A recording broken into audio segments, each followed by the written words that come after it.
Graças a Deus, boa noite a todos. Os que estão aqui na rede começam a nos acompanhar agora para a transmissão da Palavra de Deus. Boa noite, igreja! Boa noite! Deus os abençoe a todos, amém, queridos? Hoje é domingo, segundo domingo do mês, né? Domingo que nós cultuamos ao Senhor. Domingo é o dia do Senhor. E hoje, por ocasião aí do segundo domingo, é o dia que nós ministramos a Santa Ceia do Senhor. Glória a Deus. Eu quero que você abra a sua Bíblia aí. Teremos algumas leituras para fazer hoje, né? Primeiro, em 1 João, no capítulo 5, no versículo 19. 1 João, capítulo 5, versículo 19.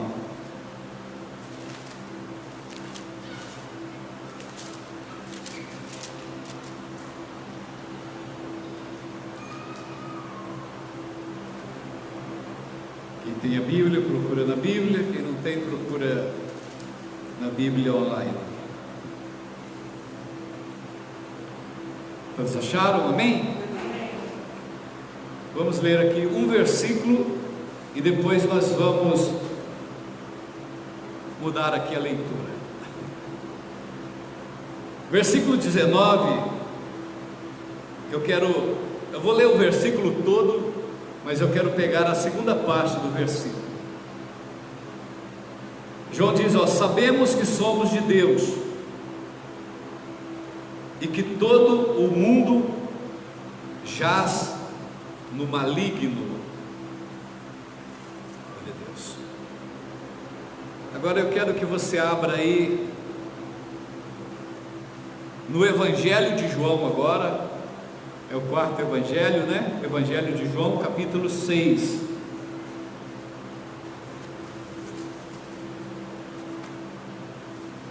Capítulo 6. Primeiro eu quero falar um pouquinho aqui a respeito desse versículo que João ele escreveu. Veja bem, ele diz assim: o mundo jaz no maligno. A palavra jaz, ela tem um significado, né? Significa que está deitado, ou que descansa, que repousa, ou que dorme. E João aqui está dizendo aqui que o mundo jaz no maligno, né? É como estar entorpecido, ou paralisado, ou embriagado. Queridos, nós vivemos um tempo em que nós precisamos considerar o fundamento do Evangelho do Senhor Jesus. Aqui em João, você abriu agora aí no capítulo 6, nós vamos ler aqui a respeito daquele que dá vida.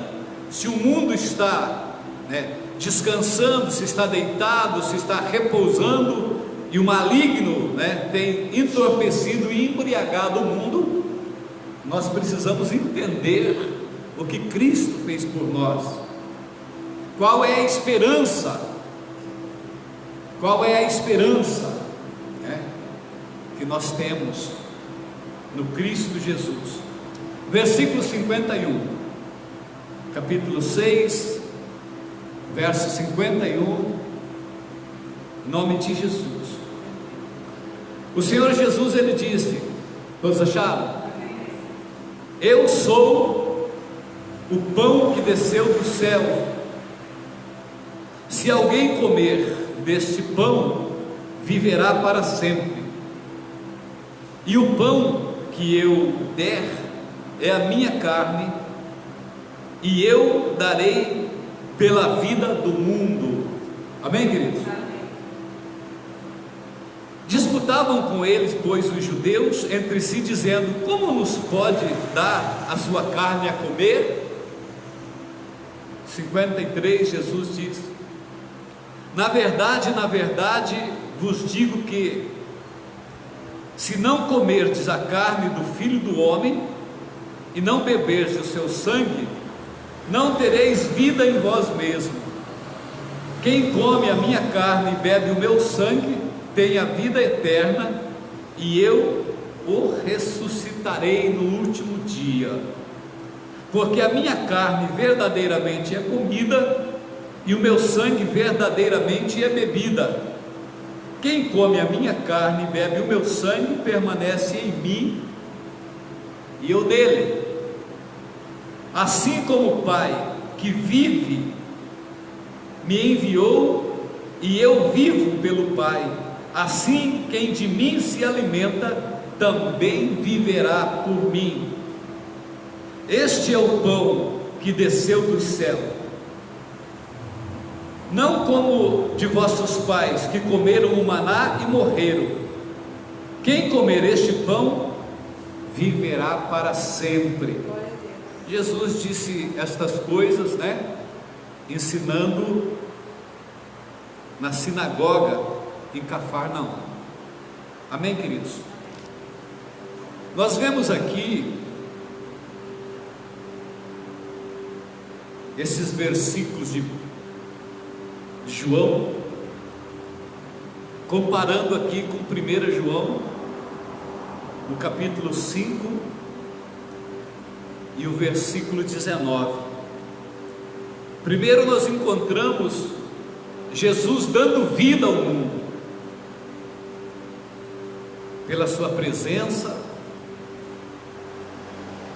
e nós encontramos aqui em 1 João, dizendo que o mundo está morto, que o mundo está deitado, que descansa, que dorme ou que repousa. Em outras palavras, nós poderíamos dizer, ou podemos dizer, que o mundo está vencido pelo mal,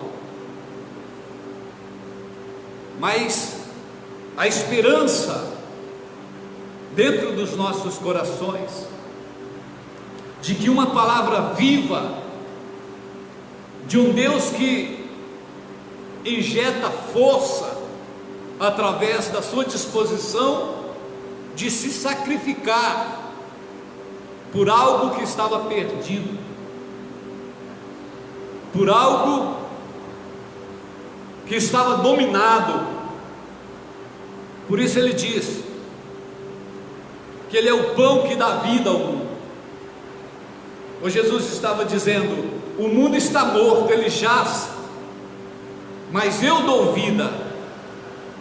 Assim como o Senhor Jesus deu vida e sentido para a minha vida no tempo em que eu não o conhecia, no tempo em que eu não recorria a Ele, pelo fato de ignorar, no sentido de não conhecer.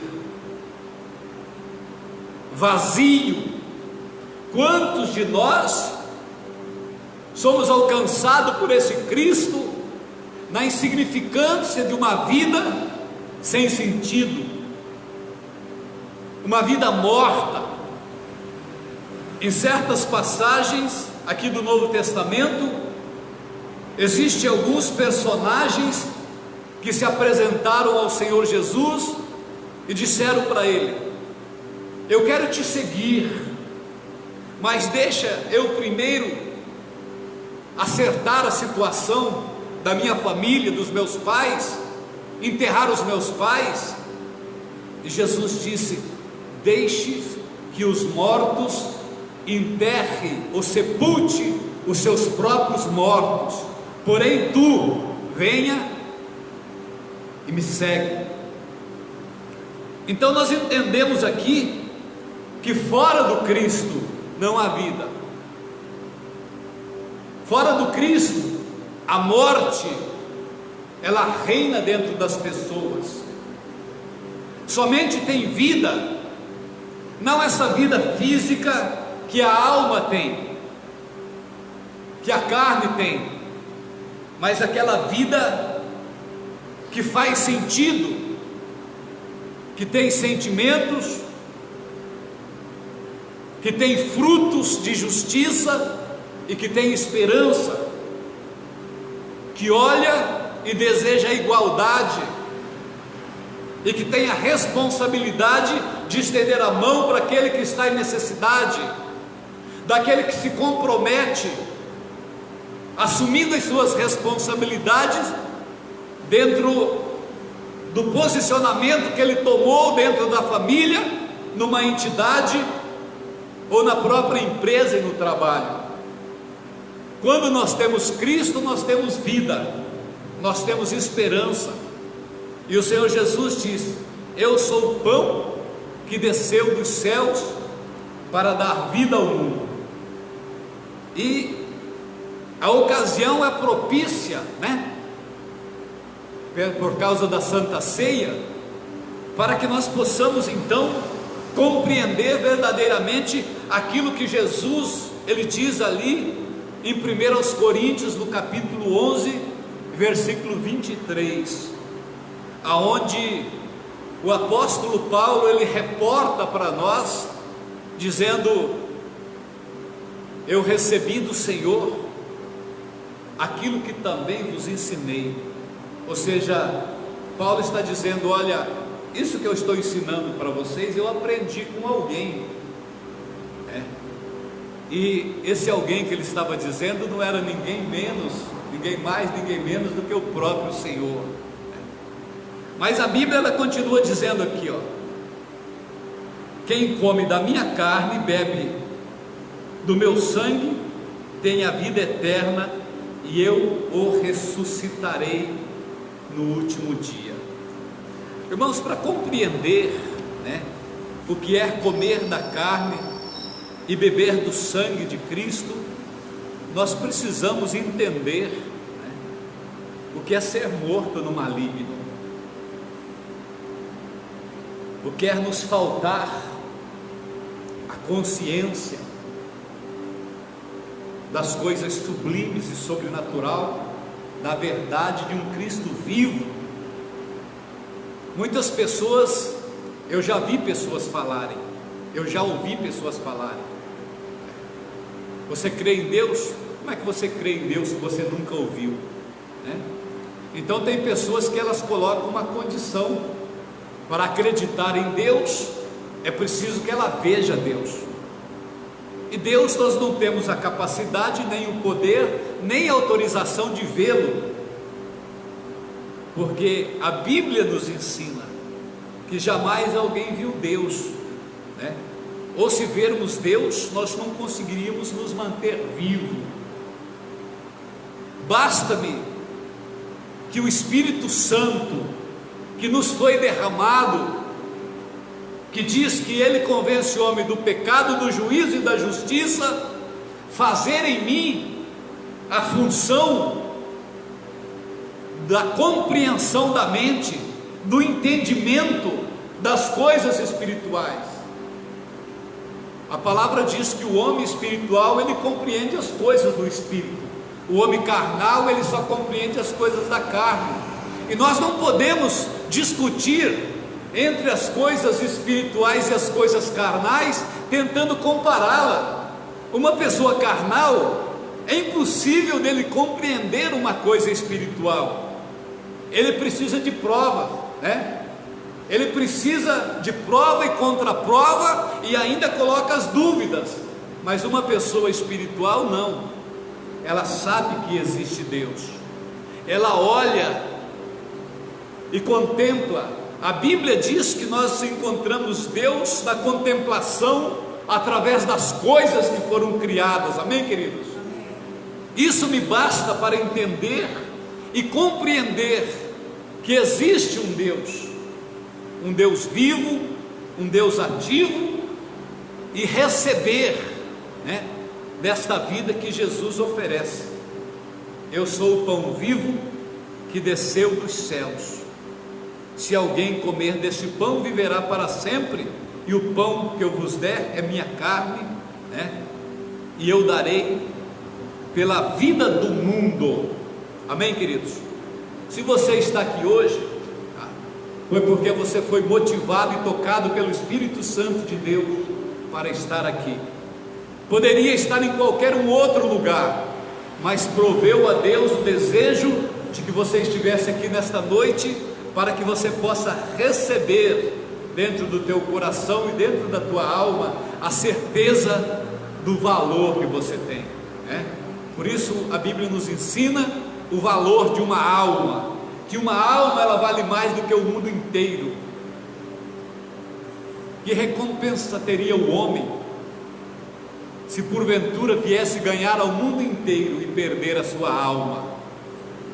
E essas coisas nos é trazida pelo Espírito Santo para nos fazer compreender que apesar das lágrimas, a vida é lágrimas, apesar do choro e do sofrimento, das dificuldades e das necessidades que nós muitas vezes enfrentamos, Deus está conosco. Deus é que nos motiva a continuar acreditando. Eu tenho falado em algumas pregações que o Senhor, Ele sempre esteve com o seu povo e sempre deu ao seu povo vitória. Só que através da ação é que o Senhor coroa o seu trabalho. Nós não devemos pensar que o Senhor vai fazer tudo e nos entregar pronto. Não, o Senhor nos colocou aqui para trabalhar, para lutar. Veja que todas as guerras que Israel venceu, o Senhor foi com eles, o Senhor trabalhou com eles, guardou, motivou, para que eles pudessem lutar, e através da fé, eles receberam a vitória. Nós encontramos Ana, uma mulher estéril, que chorava todos os anos, nos dias que eles iam a Jerusalém para consagrar em alguma festa e apresentar diante do Senhor os seus dízimos, as suas ofertas e os seus propósitos.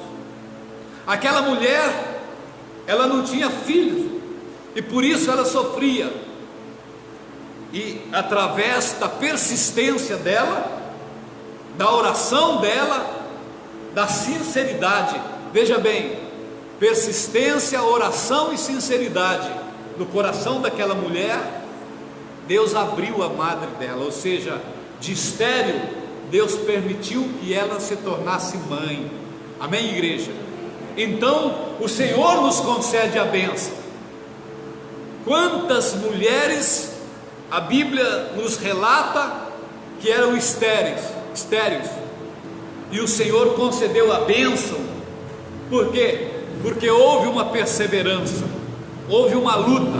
Ela disse: não, eu reconheço a minha fragilidade, eu reconheço que eu não tenho a facilidade de engravidar e ter um filho, mas eu tenho um Deus que pode mudar essa história.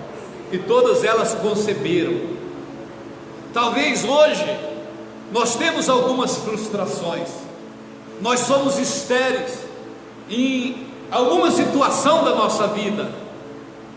Nós podemos pegar inúmeros exemplos, desde o casamento, família, filhos, relacionamento, questão de saúde, questão de finança, aquilo que nós sabemos que é um direito que nós temos, por consequência de sermos vivos, humanos e filhos de Deus. Se não temos, o Senhor pode nos conceder através da fé.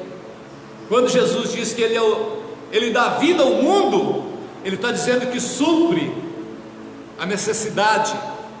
Ter vida é ser completo, ter vida é poder glorificar o Senhor em agradecimento pelas bênçãos recebidas, pela graça alcançada, obtida através da fé, da esperança e do crer. Eu quero crer nesse Jesus. Nesta palavra, em primeiro lugar, diz que o mundo descansa, que o mundo dorme, que o mundo repousa, que o mundo está embriagado, e que as pessoas não compreendem e não entendem, por isso sofrem. Mas eu quero pegar esta parte que Jesus veio e disse: eu vim para acordar vocês, para mostrar o direito que vocês têm. Tenha fé, eu me entrego a minha carne, o meu sangue, ou seja, eu estou dando a minha vida por vocês. Eu sou o Cordeiro de Deus, aquele que tira o pecado do mundo, assim como o próprio João falou do Senhor Jesus, para que vocês tenham vida, para que vocês sejam frutíferos, para que vocês tenham progresso, para que vocês sejam abençoados, para que vocês venham a renascer da morte para a vida. Aquele doutor da lei que se encontra com Jesus ali de noite, ele vai tirar com Jesus uma dúvida, e Jesus disse: te é preciso nascer de novo para compreender as coisas de Deus. Ele era todo carnal. Ele diz: poxa, mas como é que eu vou nascer de novo? Eu já sou um homem velho. Poderia eu voltar ao ventre da minha mãe e nascer de novo? É lógico, ele compreendeu isso, nascer de novo. Eu já nasci, eu já cresci, eu sou um homem feito, já tenho idade, eu não posso nascer de novo. Jesus disse: o que é nascido da carne é carne, ou seja, você não vai nascer de novo, mas aquilo que é nascido do Espírito é Espírito. Aquele homem havia nascido da carne e já tinha uma certa idade, mas o Senhor Jesus propôs a ele nascer do Espírito. Enquanto nós cultivamos a carne, nós compreendemos as coisas do mundo, nós estamos entenebrecidos, ou seja, nós estamos nas trevas. Por quê? Porque nós somos físicos, nós somos pessoas, nós estamos diante dos fatos e não compreendemos os fatos, nós estamos diante dos problemas e não conseguimos resolver os problemas diante de situações. Porque tem tanta situação de família, tanta situação de governo que não se resolve? Porque são carnes, são pessoas que lutam e militam pela carne, dentro de um aspecto humano, de vida terrena, carne. As coisas espirituais, ela ilumina a nossa mente, ela traz respostas, ela dá um respaldo, que nos leva a ter um outro posicionamento, pensamento e atitude, diante ou dentro das questões que precisam ser resolvidas. O Senhor dá sabedoria ao seu povo, para que seja um povo vencedor. Por isso Jesus dá vida ao mundo, por isso Jesus ele restaura a alma ferida, a alma perdida, o homem em quem não se depositava esperança, a família que diante dos olhos dos outros era uma família completamente perdida. Aquilo não tem jeito, nasceu assim, será assim para sempre. É uma verdade que as pessoas discutem, mas o Senhor ele levanta para restaurar. Ele diz: eu vim para dar vida para aquele que está morto, eu vim para levantar aquele que as pessoas não apostam nele, para aquele que não tem mais jeito. Eu vim para reatar esse casamento e restaurar a felicidade desse casal. Eu vim para pegar esse filho que até aqui tem sido um problema e restabelecê-lo para que ele seja o orgulho do pai, o orgulho da mãe e um testemunho de mudança de família. Que Deus possa, em nome de Jesus, cumprir com o propósito, que o Senhor Jesus possa continuar manifestando esta graça e esse poder nas nossas vidas. Não me lembro se houve outro tempo tal como esse, no decorrer das décadas que eu tenho vivido, uma disfunção, uma incerteza, uma insegurança na vida das pessoas. Nesse tempo, somente os crentes firmados nesta promessa, dizendo: Jesus é o pão que tem me dado vida, eu estou vivo porque eu estou firmado através desta fé. Porque muitos têm sido abalados, muitos nesse momento, parece que é um momento de classificação, irmãos, e nós precisamos continuar acreditando, nós precisamos ser motivadores, para que possamos não deixar ninguém para trás, amém, queridos? Começando da nossa família, A palavra diz que aquele que não cuida dos seus, ele é pior do que os ímpios. Então esse é o momento do clamor, é o momento de nos colocarmos diante de Deus, gastarmos diante de Deus tempo em oração, detalhar para Deus o sentimento dos nossos corações, abrir os nossos corações e manifestar para Deus a nossa fraqueza. Não é ter pressa de falar com Deus, não. Você já conversou com alguém dizendo: ó, nós precisamos colocar a prosa em dia? Quem já fez isso? Muita gente já fez isso, né? O que é colocar a prosa em dia? Colocar a prosa em dia é quando a gente se assenta, né, para conversar. É aquele tempo, esse tempo que nós temos que tirar com Deus, colocar a prosa em dia, ou seja, falar detalhadamente para Deus. Deus sabe dessas coisas, mas Ele quer que nós venhamos falar. Todas as pessoas que conseguiram alguma coisa que era difícil para eles, foi através da oração e da persistência que Deus os abençoou. E nós precisamos colocar nossa prosa em dia com Deus, no sentido de ter assim tempo para falar com Ele, contar para Deus a história, a tua história, tá? Não usar aquele momento com Deus para denunciar as pessoas, não, mas para falar a tua fraqueza, os teus sentimentos, se precisar colocar diante de Deus um pedido de perdão, né? Renunciar a algumas coisas. Esse é o momento, né, quando você fala com Deus. Peça para Deus paciência. Muitas pessoas não têm paciência. Peça para Deus amor. Muitas pessoas não têm amor. Às vezes nós falamos que temos amor, tem amor por mim próprio e para os meus. Os seus não são os meus. Eu oro pelos meus filhos, talvez eu não ore pelos teus filhos, né? Eu sinto na minha carne, né, e as minhas preocupações referente às pessoas que têm laço de família e de sangue comigo, mas a sua família talvez eu não compreenda e nem quero compreender o sofrimento. É verdade ou não é? Então nós precisamos, né? Nós precisamos colocar diante de Deus, falar: Senhor, coloque amor no meu coração, faça com que eu ame as pessoas. Jesus, ele demonstrou isso, né? Naquele momento em que ele disse para os seus discípulos: vocês me chamam Senhor, e eu sou, mas assim como eu vos fiz, faça também uns aos outros. Jesus era Senhor e lavou os pés dos seus discípulos,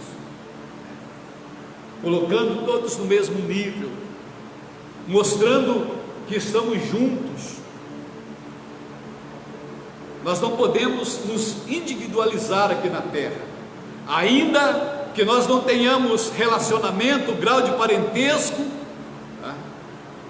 Ainda que talvez nós nem nos conhecemos, mas existe sofrimento, existe mãe chorando agora, existe pai chorando, existe pessoa sendo conduzida à prisão, existe assassinatos nesse momento, muito pecado acontecendo, e nós ficamos aí como entorpecido, né, como adormecido, repousando. Ó crente, está tudo bem na sua casa? Diga glória a Deus, mas vai à luta. A sua mesa está farta? Agradece ao Senhor, mas vai à luta. Tem paz na sua família? Agradeça ao Senhor, mas vai à luta. Ore pelas famílias, ore pelos filhos, ore pelo Senhor nesse tempo, tá? Tempo de dificuldades, todos os sentidos. A palavra diz para nós orarmos por Jerusalém, para que haja paz em Jerusalém. A palavra diz para que eu possa orar pela minha cidade, porque se a minha cidade tiver paz, eu vou ter paz, pelas minhas autoridades, e nós não fazemos isso. Se nós não fazemos isso, é porque esta vida, esse pão que desceu dos céus para dar vida ao mundo, não tem feito ou tido efeito na minha vida. Simplesmente eu sou mais um entre a multidão. A única diferença é que no dia de culto eu estou aqui pregando para vocês, mas eu não sou diferente de vocês. Eu aplico uma palavra, mas talvez eu esteja bem abaixo, né, da sua condição, do seu relacionamento com Deus e da tua interação pessoal com um semelhante ou com aqueles que você nem conhece. Então nós precisamos, queridos, a palavra nos chama para dar vida. O Senhor Jesus disse, né? E o pão que eu der é a minha carne, e que o darei pela vida do mundo. Ou seja, o que Jesus fez é para que você tenha vida. Diga glória a Deus. Ter vida não é ter fôlego apenas, estar vivo, mas a vida que Jesus está dizendo aqui é esta vida com Ele, esta vida que verdadeiramente faz sentido, né? A vida de um filho de Deus aqui na terra. O que nós vamos aprender na Santa Ceia hoje é que o Senhor nos tira do mundo das trevas para nos apresentar ao reino de Deus. Isso significa mundo, isso significa vida tirada do mundo, né? Detido, deitado, que dorme, que repousa, embriagado, entorpecido, para sermos apresentados diante de Deus como pessoas vivas e ativas, que percebe a situação em volta, né? Que entende o que está fazendo aqui na terra. Eu não sou apenas o marido, eu sou o protetor,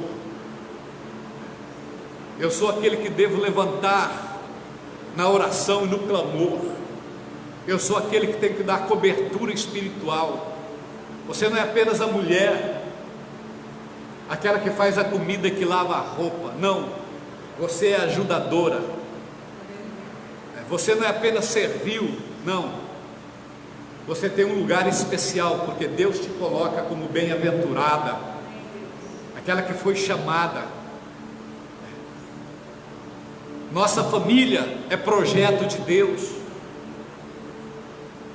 seus filhos são herança do Senhor. Jesus, Ele dá vida aqui, para você compreender que você não criou filhos para as drogas, que você não criou filho para o álcool, que você não criou filho para a prostituição, que você não criou filho para ser assolado nas mãos de Satanás, vivendo erro. O Senhor está falando conosco nesta noite. Nós temos que resgatar os nossos filhos, pela oração, pela busca, aquilo em que se tornou estéril nas nossas vidas, a alegria que não veio, o filho que fez algo que entristeceu o nosso coração, poderia ter feito diferente. É hora de levantar e falar: Senhor, eu não abro mão da minha herança, da minha casa. A minha casa foi feita para vencer. O Senhor Jesus diz lá em Apocalipse: eis que estou à porta e bato. Então vai falar: Senhor Jesus, a minha porta está aberta, para que o Senhor esteja conosco e nos oriente, esteja na mesa conosco. Amém, queridos? A vida que o Senhor Jesus dá ao mundo, né, é uma vida digna, é uma vida de resposta. O Senhor quer encher o teu coração de esperança. Você que está com o coração vazio, você que perdeu a esperança, você que perdeu o encanto da vida, você que acha que o teu casamento ele está balançando ou não está bem, o Senhor quer colocar novamente um sentimento de amor, para que haja uma conduta, uma bênção do casal. Os filhos precisam sentir novamente o aconchego do lar, do ninho. Ele precisa olhar para o pai e para a mãe e dizer: o melhor lugar que eu tenho é quando eu estou em casa, na proteção da família, quando eu estou deitado na minha cama, lá no meu quarto, quando eu sento na mesa com a minha família. Ele vai ter conhecidos e amigos, vai estudar, vai trabalhar, mas ele vai ter alegria em voltar, né? Chegar a dar um beijo no rosto da mãe, um beijo no rosto do pai, um abraço, né? E agradecer a Deus por isso. Amém, queridos? Cuide da saúde do teu corpo, da sua saúde mental, tenha disposição. Jesus te deu vida, e vida com abundância, né? Satanás veio para matar, roubar e destruir, mas Jesus disse: eu vim para dar vida, e vida com abundância, vida de qualidade, vida de vitória, em o nome de Jesus. Amém, queridos? Abra sua palavra aí, lá em 1 Coríntios, no capítulo 11.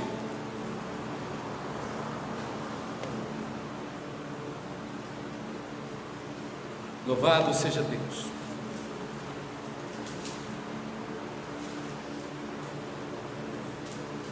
Primeiro aos Coríntios, no capítulo 11,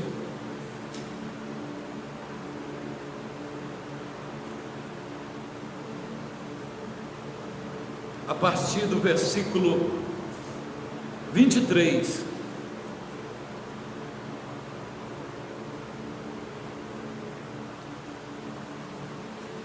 Paulo ele diz: porque eu recebi do Senhor o que também vos ensinei, que o Senhor Jesus, na noite em que foi traído, ele tomou o pão e, tendo dado graças, o partiu e disse: tomai e comei, isto é o meu corpo, que é partido por vós, fazei isto em memória de mim. Semelhantemente, também depois de cear, tomou o cálice, dizendo: este cálice é o novo testamento no meu sangue, fazei isto todas as vezes que beberdes, em memória de mim. Porque todas as vezes que comerdes este pão e beberdes esse cálice, anunciai a morte do Senhor até que ele venha.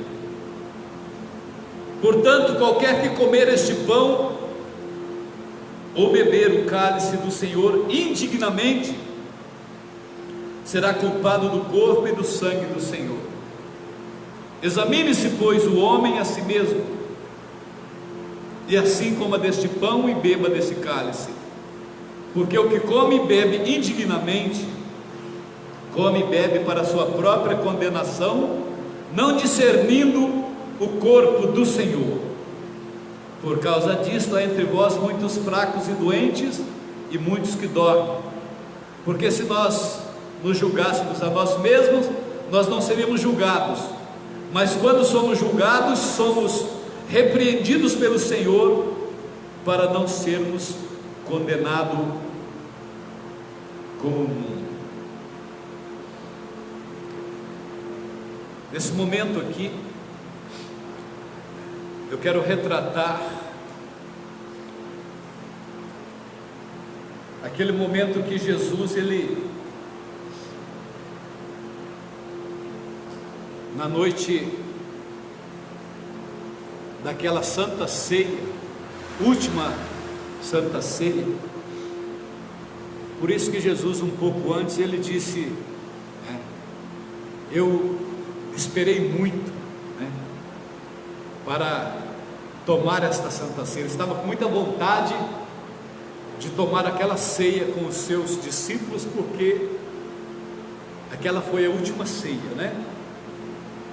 na véspera da sua crucificação. Eu quero pegar aqui a representação.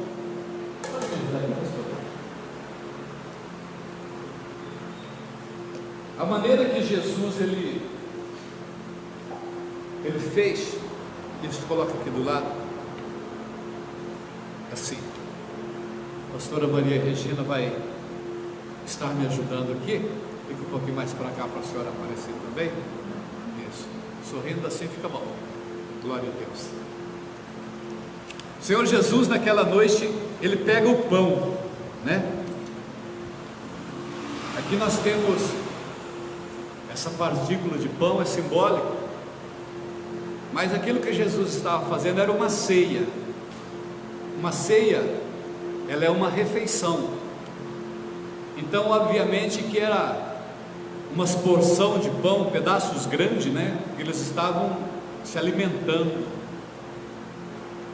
E Jesus ele pega o pão e ele corta na mão os pedaços, e ele entrega para os seus discípulos, diz: tomai e comei todos vós, este é o meu corpo que é dado por vós, fazei isto em memória de mim. Quando Jesus ele está dizendo, esse é o meu corpo que é dado por vós, Jesus está falando naquele momento que ele ia entregar a vida dele pela vida dos seus discípulos, mas isso ia os fortalecer, para que eles não viessem desfalecer na jornada, e eles viessem continuar na mesma pegada de fé, com a mesma disposição de continuar desbravando através da palavra, levando o evangelho a todos. Então, aquele pão, ele diz, olha, isso aqui representa o meu corpo, que é partido por vós, ou seja, eu estarei convosco. Jesus estava motivando-os pela fé e preparando-os para assumir verdadeiramente o papel dos apóstolos. E Paulo aqui, ele já está ministrando para a igreja e dizendo, eu recebi do Senhor o que também vos ensinei. Paulo está dizendo as mesmas palavras que Jesus disse para os seus discípulos. Então esse pão, ele não é o corpo de Cristo, ele representa o corpo de Cristo, e nós comemos pela fé. Ele diz, olha, façam isso em memória de mim. Ou seja, o que é ter memória? É relembrar, não é? É recordar que foi feito algo grande em favor das nossas vidas. Mas quando vocês se reunirem e fizerem a ceia, façam desta maneira para que eu seja lembrado, porque há uma promessa. Jesus impetrou uma promessa quando ele ministrou esta ceia. Então os discípulos pegaram o pão e comeram, e assim que comeram, Jesus ele pega o cálice, ele apresenta o cálice, ele eleva e ele faz uma oração e diz, esse é o cálice da nova aliança do meu sangue.